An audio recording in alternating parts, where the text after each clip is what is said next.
me, first thing is I should come out and say something. I'm not reporting because I have so many thoughts around if I report it, what my family will think about it, what my colleagues will think, will they support me? I'm not getting actually moral support from any corner. So I'm not reporting. The other thing is I don't know much of the things. One thing in my mind is it will take a lot of time, lot of energy, lot of money. I have to hire the lawyers, I have to run behind the courts and police for years together. So okay, well, let me not do it. So that is where the first step has not been taken by the women. So even if we have a law, implementation will not start till I come out and file a complaint. As Anushri said, that violence is not a problem because violence is not punishable, but reporting of violence only after that the law comes in. Now reporting is I have to come out and say. If I sit at home, nobody will help me. No law, no authority can come forward and help me because they are not going to get any dream that something happened with Deepa, so let's go and help. So first thing is I should have that courage, that mindset, that wrong happened with me, I have to come out whatever happens. So that mindset is important. Yeah, I'd like to add some things over here. Deepa rightly said, I believe we need to shift or change the narratives completely, and we need to stop teaching our women resilience. We need to stop celebrating women who survive in the toxic system, because that's how our society has taught women, and that's the scenario in most of the households, irrespective of the social strata, irrespective of the geography, irrespective of the educational background. We teach our women to survive, to adjust, to keep mum, keep silent. So we women are being taught to survive in that toxic system. And now is the time, if not today, at least now is the time when we need to dismantle that toxic system. We need to come out. There should be more dialogue where women are aware about their rights, and they should be knowing where to go, how to report. So each and every woman, like we understand financial literacy, there should be a session or a class or something about the legal literacy for each and every woman, because legal thing is not just only for practitioner who are practicing, or for activists who are advocating for policies. It's for everyone. Suppose a woman is a housewife is not aware about her rights, and if she is facing any gender-based violence, how to go, how to come out, whether to understand whether it's gender-based violence or whether it's normal in family scenario, it takes years for a woman to understand that. Once she understands it, realize that this is something which is wrong, which is happening to me, she is clueless where to go. I can't go to my near and dear, I can't go to my immediate family. Can I go to a police station? Can I hire a lawyer? Because that's again a tedious process. And we have been taught that uh, I mean, there is talking about any legal system, whether it's, lawyers or police, is again a hush things in our society. So there should be a legal literacy which has to be there in undergrads or school education system, basic about our rights, and if anything, if someone is violating that, whom to report, how to report, and how soon that can be resolved. Because each and everything has to be quantitative and qualitative also. There has to be a timeline attached to everything also. So first thing, what I believe is like dialogue, open dialogue, and knowledge sharing. These two are the things which can dismantle the system. Thank you so much, ma'am. Is the follow-up question allowed? Like a very small follow-up Ma'am, question. excuse me, ma'am. We will allow the questions at the end of discussion. Okay, sure. Yeah, may I also add to the wonderful points Deepa ma'am and Anushri ma'am brought.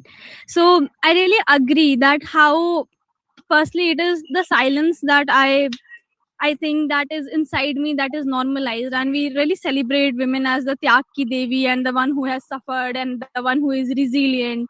And at the same time, when I want to come out of that shell, I just don't know how to. I have no support, I have no awareness, and legal literacy is really the key point.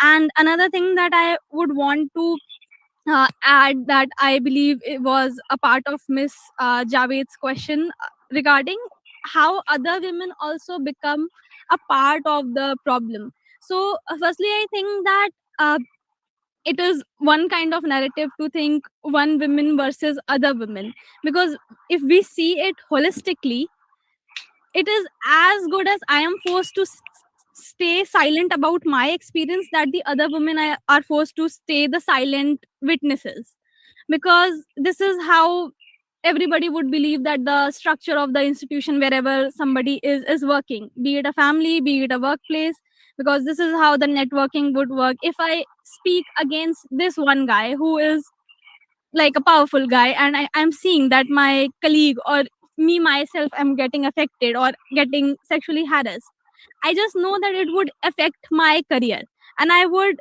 most probably stay silent even if I am the victim or a friend of mine is the victim. So I really think that everybody is the victim because nobody felt free enough to speak. Everybody knew that it would have repercussions.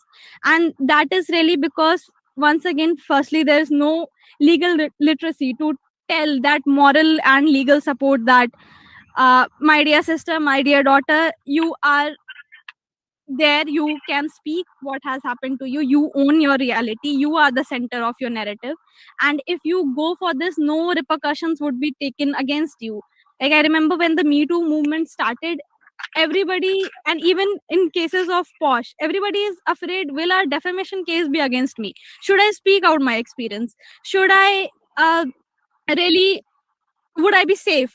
That is the question, that nobody feels safe to come out with their experiences, because we know a kind of humiliation would follow.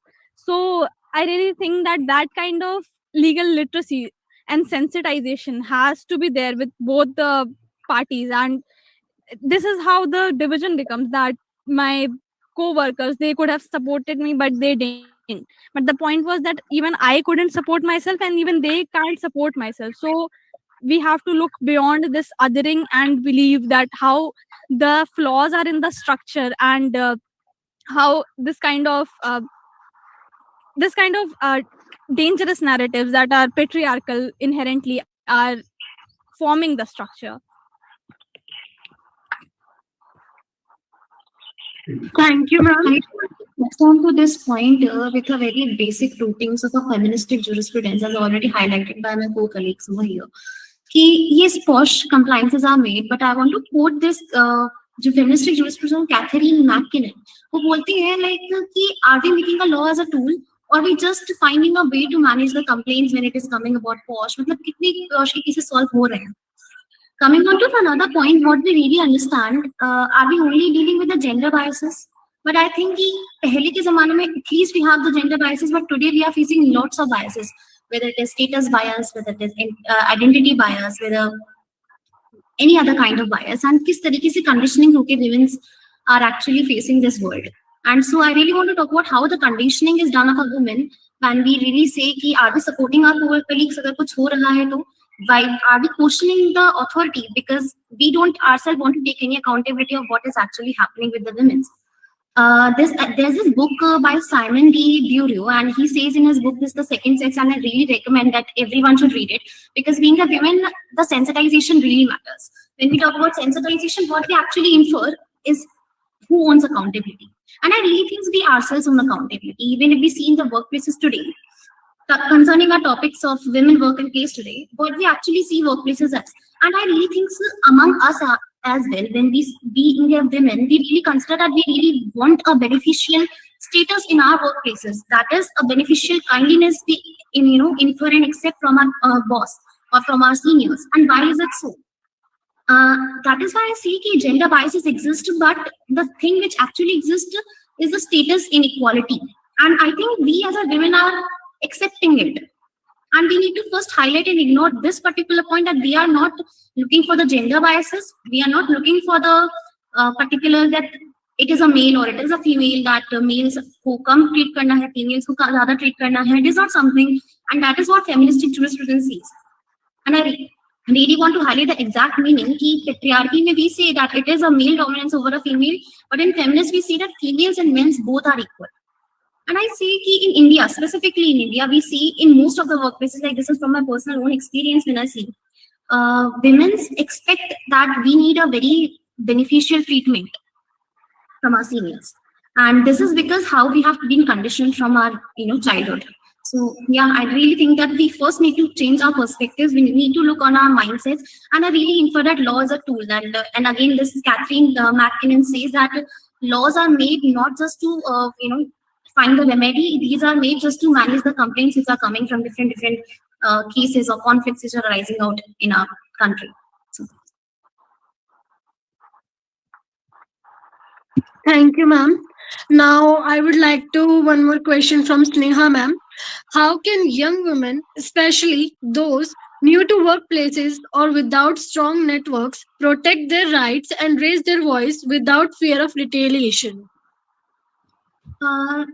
Actually, it is a very good question, and I really say that first we need to be aware of what our rights are actually exist.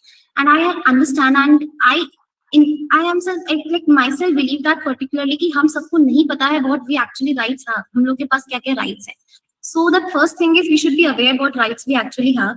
Second, we need to check out if we are actually going into the workplaces कि ICC forms हुई भी है या नहीं, and are these ICC active? Because when I see in most of the workplaces ICC bani hai, definitely they are there, and most of the ICC tries हम लोग के cases वही organization में तब जाए because they have to manage the reputation of the particular organization या फिर workplace. So we need to check out कि वहाँ की ICC is workable है या नहीं, and I really think सबसे ज़्यादा जो matter करता है that is our voices. When we suppress our voice, society suppresses us, and when we raise our voice, there's no one who can suppress us from raising the voice, and that is why I think the freedom of speech and expression exists. So I really think जहाँ पे women are lacking is the raising of the voices and awareness, because बहुत सारे influential factors हैं जो हमको stop करते हैं कि नहीं, we should not raise our voice on a particular matter. हम लोग की जॉब चली जाएगी, where is our financial literacy, then when हम लोग कहाँ से पैसे कमाएंगे, what etc things are coming onto the back.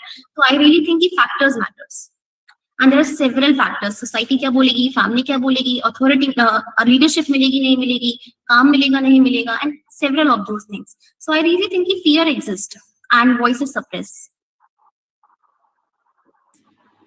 Thank you so much, ma'am, for raising such important dimensions of accountability and empowerment. The next question is directed towards Anushri, ma'am. All the other speakers are also are open to join when she ends speaking. So the question is, what does safeguarding dignity truly mean in professional spaces? Does it extend beyond preventing harassment to include equal pay, growth, opportunities, maternity support, and representation?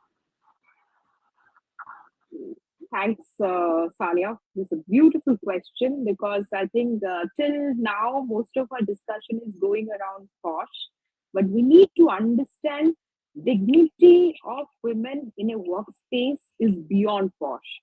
It's about negotiating for equal pay also. That's also our dignity. We generally are conditioned not to negotiate and just be happy if we just get a job, or if whatever we are offered with. So that's when we don't question that whether we are getting equal pay or not. In that scenario we are absolutely losing our dignity. When somebody, whether it's our colleague or your leadership, they ask us why you drop out. Oh, after maternity, I can share a personal experience over here. It was, I think, my first or second job interview, and I was about to get married, and the interviewer asked me a question that, oh, you are planning to get married, so when you are planning to have your child? So yeah, being a feminist, a true blue feminist, and a very rebel kind of person, my reply was very blunt. I said, would you ask the same question if instead of a woman, men is sitting on the next table? Then he definitely kept mum. But we as women are hesitating asking that question. So we give them the opportunity to question our dignity of motherhood, question the dignity of, being labeled difficult, and a lot of things. I mean, whether we lose our promotion, how our leadership will see us, whether we will be secluded in the workplace. So these are the factors which is actually coming in the bracket of dignity, and most of us just think that yeah, it's okay. I mean, at least हमारे पास कोई job है, अच्छी खासी job है. At least nobody is harassing me. I am not going through any kind of violence. I am at least part of discussion, official discussion. So I'm okay. So that kind of thing has to be, we need to dismantle that mindset also. And I think other than safety also, we need to understand that power structure, accountability, and consequences. These three things we need to understand how the power structure is working in an organization, whether our organization is accountable or not for violating anything which is, any law. And second, what is the consequences if they are violating? Whether there is a consequences towards me or there is a consequences toward the organization. Once these three things are clear, I think women dignity can be maintained. We are safe in any space, whether it's in a bigger organization, smaller organization, any entity. If we are stepping out of our house and we are earning livelihood for ourselves, we need to understand these three things, that our dignity is a priority and nothing at the cost of our dignity.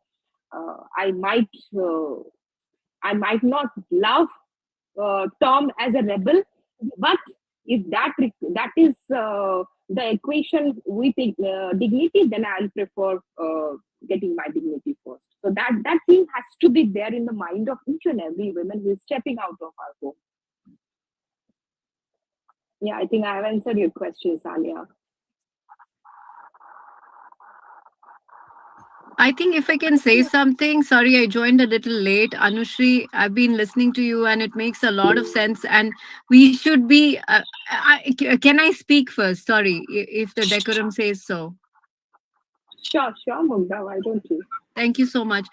I think compliance comes later. First comes culture, and the sensitization has to come on to various levels, and it should start at the grassroots level. When I say grassroots, I don't mean I'm not dividing the society into classes, but wherever. So we are teaching students good touch, bad touch. Similarly, these conditioning should be done at a very basic level.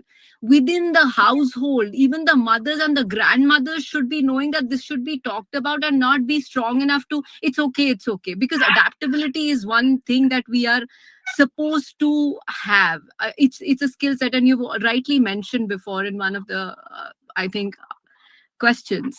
So the layering we have to really first focus upon, like how do we plan to sensitize, and what will be the structure like? Because prevention is way before policy. I'm sure you'll agree to that, or probably we can get into conversations around that. But to what I feel, mindsets within families, within society, within the cultural system should be catered to.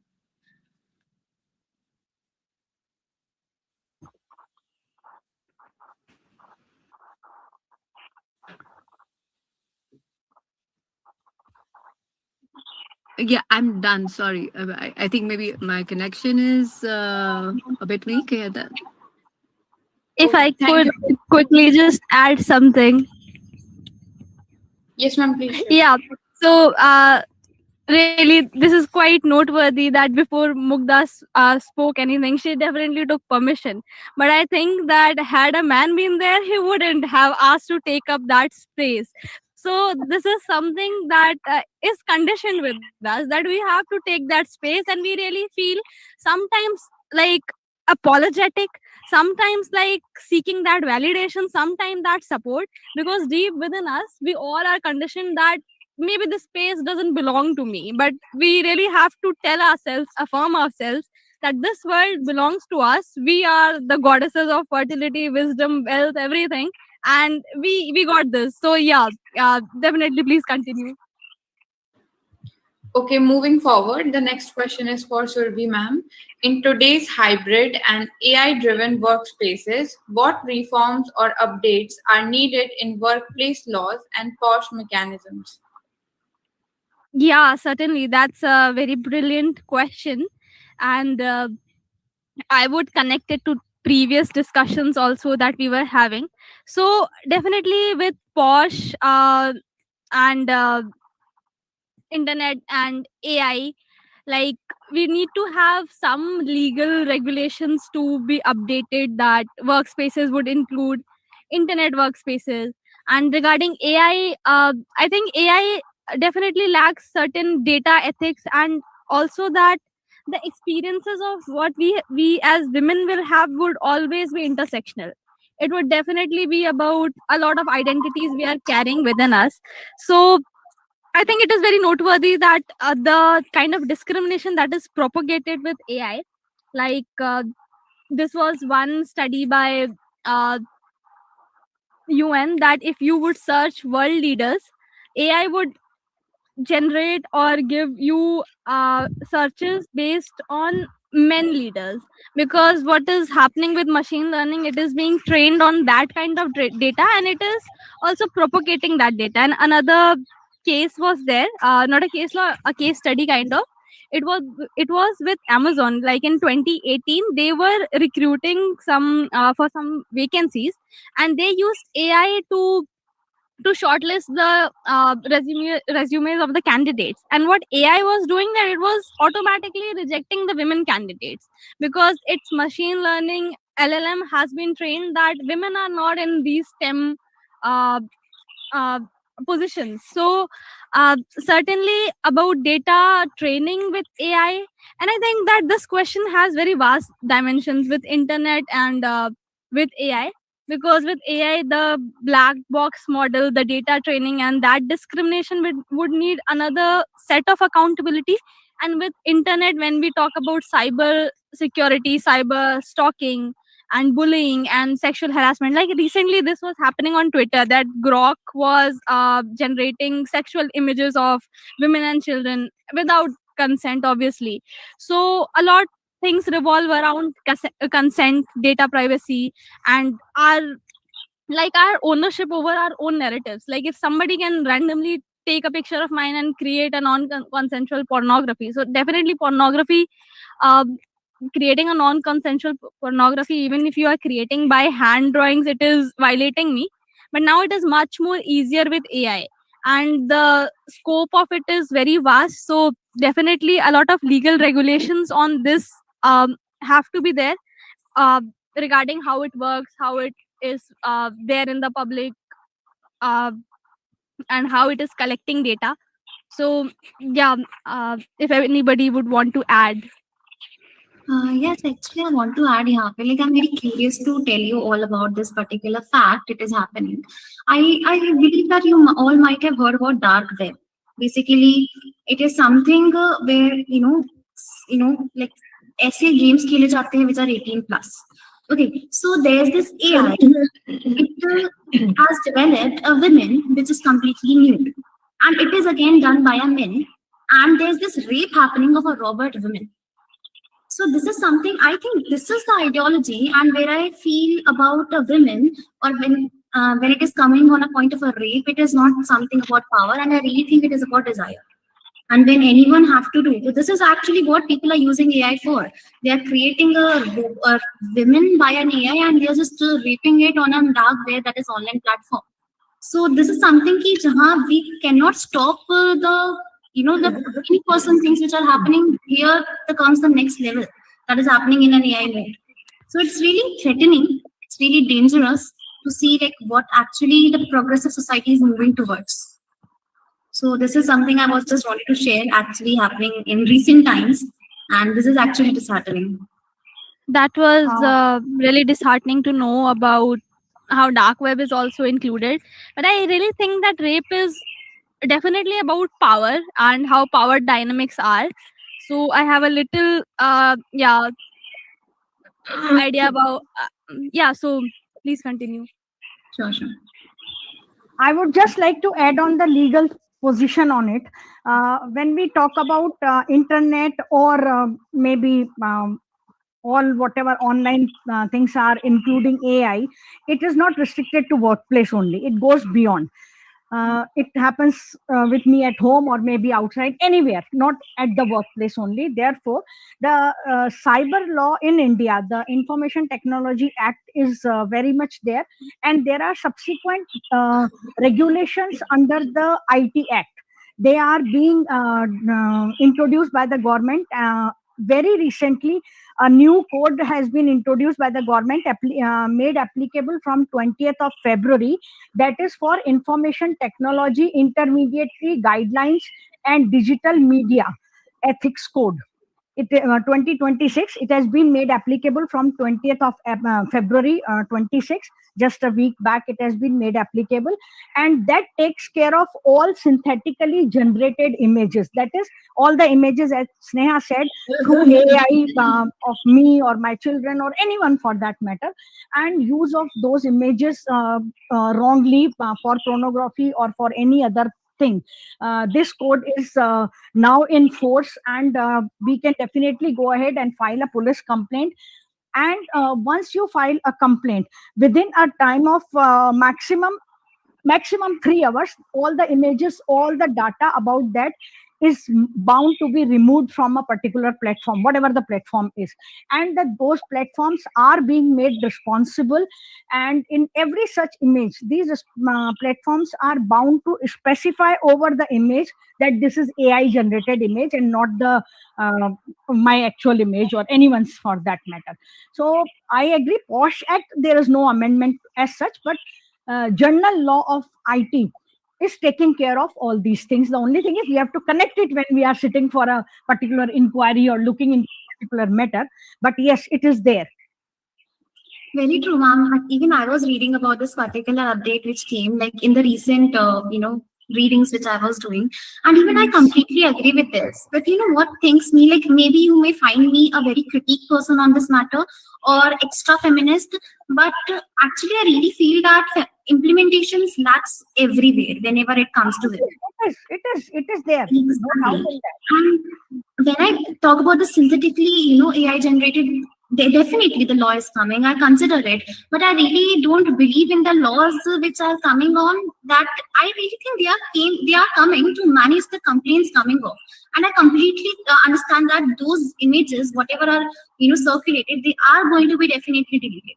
But at a point when we think, why only women, and why? Actually, because why is I'm not talking about women. I said for anyone for that matter. Image Exactly. can be for anyone. This law, what I am talking of, IT is a gender neutral law. It is not any gender specific. IT Act and all the regulation, what I just said, is gender neutral. It doesn't talk about women at all. It talks about everyone. There's this abhi recent ka case of UN, definitely not India, of OpenAI itself, and I see that the court favored ruled in the favor of particular OpenAI itself, telling that no one whom we are going to actually held accountable. And again, फिर वही question comes कि actually who is accountable? AI developer accountable है जिसने deploy किया है वो accountable है, या who is actually accountable when it comes to AI? And it is something which is another debate. मतलब it is not related coming on to our concerning topic over here. It is another debate who holds accountability when we are coming to an AI deployment or AI creation. So yeah, definitely, ma'am. Yeah, exactly. Yeah, because internet and AI, they are like vastly diverse. Like with AI, the generative tool would be one thing, and what it is generating would become another thing. So definitely beautifully shared by Deepa ma'am and Sneha. And I think because AI doesn't even have a legal personality, so definitely it is about our digital data also, where DPDP Act would come in, that how AI is using our data and how it is collecting our data. So yeah, that is also another concern, that who is accountable, the AI software or the developer, because AI in itself has no legal personality, but definitely it is a tool of propagating so much of cybercrime. But really, that is a wonderful update on the amendment that came, because if something is generated by AI, and specifically in the age of disinformation and misinformation, it would be really helpful that we give it the tag that it is AI generated. That would be a great amendment to really see how it gets implemented. So it'll be again coming back to my point of sensitization that it has to be from grassroots to digital people. So when you're onboarding anything, it needs to be discussed that, you know, what are the Yes. possibilities, what are the consequences. So yeah, that matters. And yeah, beautiful discussion. And it again brings us back to legal literacy No. that Anushri ma'am was saying. Yeah, No, please I continue. believe, Survi, that everything under the sun, something new when something happens, then women are at the scenario of crisis. Whether we talk about environment, climate change, we hardly talk about climate action and women, the consequences on women. We talk about climate action or climate crisis as a gender neutral thing, but we have to be gender specific about women, because Exactly. we women Yes. we are not beneficiary, we are the sufferer. Hmm. So again, another tool definitely is something which is good for the humanity, as we believe, because the recent AI summit happened. There were a lot of discussion happening for future of AI, future of AI for women. But we need to understand whatever under the sun is new, it has certain pros and cons, and we need to be ready for the cons instead of asking or not accepting AI in our life. If we can mitigate the risk and we can make our next generation, the Gen Z, and of course, from millennium to everyone who is going to survive in the era of AI, we need to make ourselves acquainted with the pros on AIs, and if something wrong is happening, how to manage those risks. So that sensitization, that literacy has to happen. So here, AI is not the culprit. I think we not knowing or our lack of managing AI might be the culprit. So AI or climate or anything, we can't just say that it's something going to happen, so we won't be accepting that. We need to accept that. We need to understand that. But at the same point of time, we need to understand, if something happens, women are at a higher risk, and we need to mitigate that risk. Exactly, very well put together, ma'am. And I really want to add that how all these are the tools and how the most vulnerable people would be always the ones who would be the most impacted, like with climate change. So I was like working in one of the research projects where we saw that how women are always more impacted in any kind of climate related crisis, be it hurricane or anything, because they are the ones inside the homes. And similarly, it would be the case with the LGBTQ persons, because they are living on the periphery. They have a different set of living environments and already having a lot of other crises going along. So yeah, and also that how the society is progressing. Like now we are shifting from fossil fuels to electric lithium batteries thing. So that also has repercussions of mining, and that also has a climate change impact. So it's always the opportunity cost, and it's always the imbalance of power and knowledge and resources between the haves and the haves not, that some are the victors and some are the sufferers, and the vulnerable people are the sufferers who have less resource to adapt and mitigate. So definitely I think these be it AI, be it any other new innovation, a new path of development that we would walk, it's always about the power dynamics of how to mitigate and how to really have that kind of literacy. Because this happened while dam buildings also, that it's about development, but again it's about somebody suffering. So that's really what again I would say what I believe Deepa ma'am and Anushri ma'am was saying about the power to negotiate. That is something that has been conditioned from to be stripped away from us, and the more we negotiate, the more we are owning our narrative and yeah, going on the path of equality and justice. Thank you to all our speakers for sharing such thoughtful, honest, and impactful insights. This discussion has clearly shown that safeguarding dignity goes beyond policy. It requires awareness, leadership, sensitivity, accountability, and collective responsibility. We will now open the floor to the questions from our participants. If you would like to ask a question, kindly use the raise hand feature. Once I call your name, you may unmute yourself and ask your questions.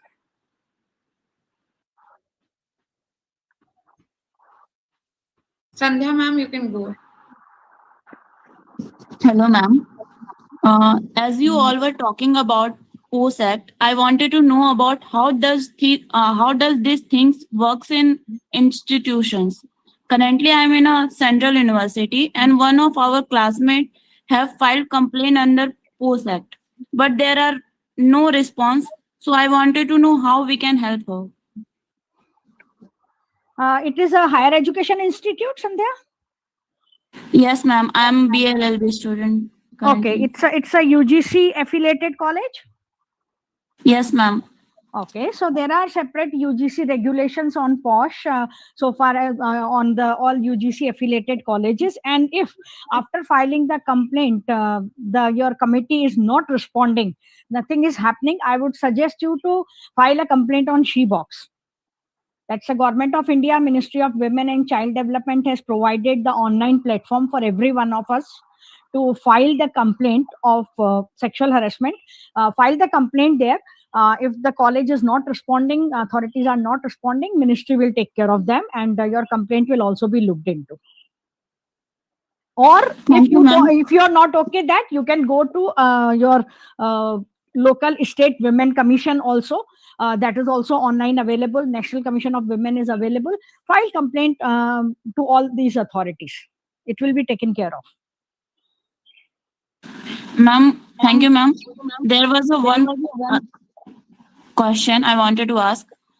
Yes, As Sandhya. it was said in a case in 2018 that if a girl below the age of 18 get pregnant, and if the marriage is forced and her husband is major, it will be considered rape.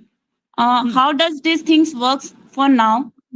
It is the law, because below the age of 18 years, any sexual intercourse is not allowed. It is a law under Protection of Children from Sexual Offences Act. That's a POCSO Act. So anything happened with any, and that POCSO Act is gender neutral. So 101%, if a girl less than 18 years of age, let it be a marriage, it is not a valid intercourse. It is an offense, and person can be punished up to death sentence. But the thing is, somebody should come out and file a complaint. That is the first step. Thank you, ma'am. Manvara ma'am, you can go ahead. Good evening, everyone, again.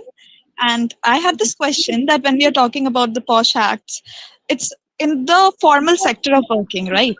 But the offences or the participation of women is more active in the informal sectors. Like we have households, and then the women who are working in the hotels, they are not regularized and they are informal workers. What about the safeguards that the government has put into place for them? Because we have the POSH Act, but what about them? Why there's no pressure groups for creation of laws for them? POSH Act applies to unorganized sector also. Same it is. They can file a complaint to local committee in their area. Who said POSH Act is only for organized sector? It's not ma'am, like that. It is okay, open even for your domestic help. Okay, ma'am. So in that case, we do not. We need to have discussions about this with our households also, because they are very critical. That Because- I agree ki your domestic help may not be aware of it. But yes, POSH Act definitely protects your domestic help or any daily wage employee on the road anywhere. But yes, we need to give them this awareness. That is where we all people who are sitting here and talking, our work comes in. Okay, thank you, ma'am. Hi, good evening to all. This is Priyanka, and I would like to pose a question to the decorum regarding. So, I'm working in corporate. I'm working as a lawyer, but I want to as well get into, advisory and the roles which you all are already in. How does one get into it? So, wanted some guidance on that as well. And thank you so much in advance. Priyanka, what a beautiful and if I can say, little immature question. but it's a beautiful one. It's coming straight from heart. I can understand. Priyanka, when we talk about advocacy, when we talk about activism, when we talk about policy advocacy, again, talking about policy, it doesn't has, sadly, there is no course, there is no organized role for that.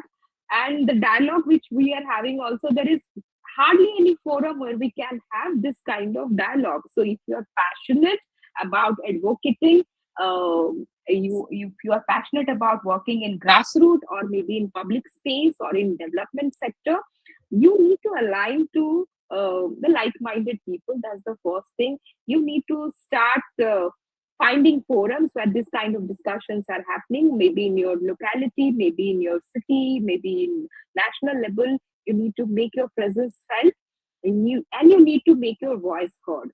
And yeah, another thing, you need to gather knowledge as well, because I believe that whatever we are talking, these are beyond slogans. These are actually, when we talk about rights and when we talk about dignity, when we talk about gender equality, gender justice, these are beyond slogans. So, and this is not a one-day kind of movement. It's a year-long, 365 days commitment what you are making to yourself. And thanks that you are considering this as your passion or profession, being a lawyer. That's the best thing you can do to the society, and of course to any women, so come out, be part of this dialogue, increase your knowledge, and welcome to the group of rebel and feminist. Thank you so much. That was so beautifully put. Thank you. Thank you. Arju ma'am, you can go ahead. Hello everyone. First of all, good evening to all of the well-spoken ladies here. I am just starting as I come out in the world. I am an international relations student. I'm a first-year student, but I had this question in my mind, and it always irks me whenever we're talking about feminism in public. We get so many responses, and most of them just goes the opposite way. Feminism nowadays has just become like a curse word, because every time we're talking about feminism, it's just like the foundational definition has shifted to hating men all of a sudden, like out of nowhere. It's just like happening. Like, for example, last week, one of my professor, we were having this discussion in the class, and I thought, ma'am, what are your opinion about a matriarchal society? And then she goes, oh, I'm not a feminist, but I do believe in the importance of the genders and equality of the genders. And then I just give a smirk to her, because of course I worry about my grades. But the thought that it has become so distorted that even if we talk about it, even if we are making sure that the awareness is there in people, it just goes the south way. So I just want to ask, in what way should the awareness be spread so that it goes the right way? People understand it and the young girls pursue it the right way. And thank you. Why do you think feminism means against the men? It cannot be, and it's not. It is not like that. Feminism is I am aware of, or I want to take up about and talk about my rights. One thing, please understand, for all of us, and we know that we cannot run the society with one gender. Not possible.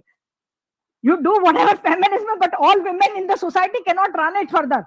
You need men for that. So same is for the men also. So feminism does not mean I have to hate the men. Not required, and it is not feminism. Feminism is where I am aware of my rights and I should not be exploited. And I can raise voice for my rights. Does not mean to demeaning another person. It's not for that. This is misconception what we have. Indeed. Yes, indeed. Even if Sorry, I think for me, Arju, Indeed, if we talk about the real meaning of feminist, it is equal opportunity, it is equal status, it is equal identity, rather not the superseding. And even I will come to the definition of patriarchy. That definitely means supremacy of a man over women, and that is something what we are here to avoid it and even delete it from the society. Very true, ma'am. And I would add that there are many strands of feminism. It can be radical, it can be liberal, it can be ecofeminism, and there is the 4B movement going in Korea also. And I think the point is to spread awareness, own your narrative, and be not afraid. There would be misconceptions every time you would be speaking your version of truth and you would be defining yourself and your version of feminism. Somebody would have a disagreement, but the key is to really own your truth, own what you believe in, have the correct knowledge and speak it out without fear. So as long as you are fearless, yeah, somebody, if your maybe professor is shy to be called a feminist, let her be shy, you don't be shy. That's, I guess, how we can proceed in the world. True, like I would like as now Actually, all of us, I mean, three of you said, and for me, feminism is like what I have imbibed is it's not about asking for space anymore. It's about redesigning the room and leaving the room if it's not meant for me. So I believe I won't be asking for space. I won't be asking for table. If the room is not meant for me, I will leave the room, or I will redesign the room where I can have more feminist voices, more people like me. So feminism is not about leadership. It's not about anti men, or it's not about hating men. It's about, again, it's not about empowering other women also, because I'm completely against that. I can empower other women. I can just be the voice or give them the power, not the power, that courage that, yeah, they can speak for themselves. So if I can give that courage to other women, where my one word or my motivation can make them speak, of course, I'm a feminist. And I'm not an anti-men. I have men, I mean, and absolutely feminist men in my family, feminist men in my life. That's why I think another thing which I have always spoken in my TED talk and other motivational talk as well, that to raise a woman, you need a really strong mother and a feminist father. So men can be feminist also. So stop tagging us women as feminist or something. We have feminist men as well, and we are just asking for gender justice. We are not asking for any priorities or anything more. We're just asking for equality, at times equity also. And when I talk about this, I always say human as a resource or human capital. So for me, feminism is recognizing women as human capital for any economy, as decision makers, as executors, as part of the economy. So for me, feminism is that. Thank you so much, ma'am. Ginny, ma'am, you can go ahead.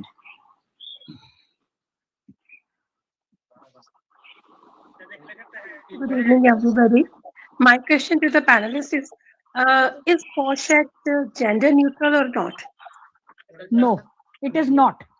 It is only not. for women. Yes.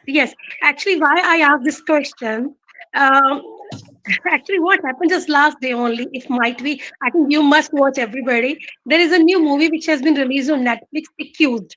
In this, right, so I was very much shocked when I saw there is a sexual harassment case against a female to by a female. Then I got shocked. Why?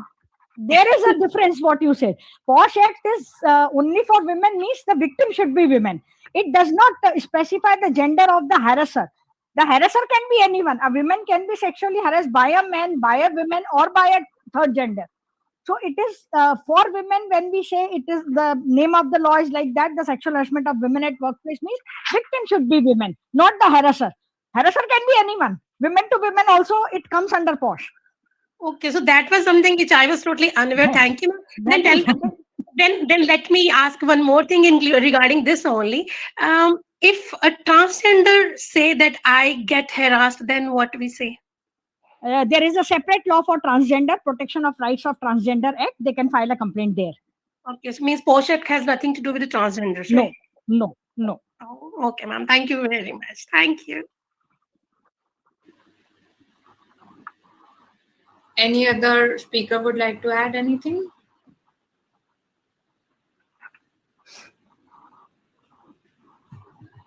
Okay, so moving forward, due to time constraints, we regret that we will not be able to take further questions. We sincerely apologize for the same.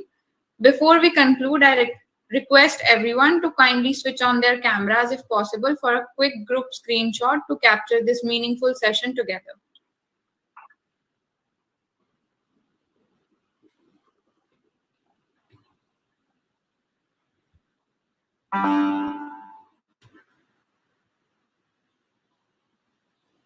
Thank you so much, everyone. As we conclude today's discussion, on behalf of National Judicial Reforms Council and Women on Boards Council Delhi, I extend my sincere gratitude to our esteemed panelists for their valuable time and expertise, and to each participant for being so patient, engaged, and supportive throughout this session.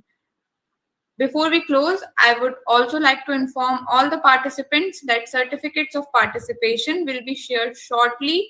Kindly ensure that you have filled in the required details correctly, if applicable, to avoid any delay. Thank you once again for being part of this meaningful conversation. Have a wonderful day ahead.